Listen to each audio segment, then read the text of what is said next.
जम्मू कश्मीर के उरी में पाकिस्तान की घुसपैठ की कोशिश नाकाम, साजिश को फेल करते हुए सेना का एक जवान शहीद। कुलगाम में 12 दिन बाद एनकाउंटर खत्म, अखाल इलाके में सेना का सर्च ऑपरेशन जारी। 1 अगस्त से लगातार चल रही थी मुठभेड़, 1 आतंकी ढेर, 2 जवान शहीद। आसिम मुनीर और बिलावल भुट्टो के बाद अब पाकिस्तान के प्रधानमंत्री शहबाज शरीफ की गीदड़ भभकी।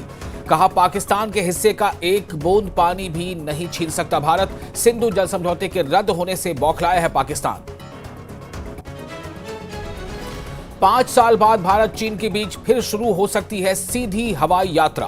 प्रधानमंत्री मोदी के चीन दौरे से पहले दोनों देशों के बीच अंतिम चरण में बातचीत। कोरोना काल के समय बंद हुई थी विमान सेवा।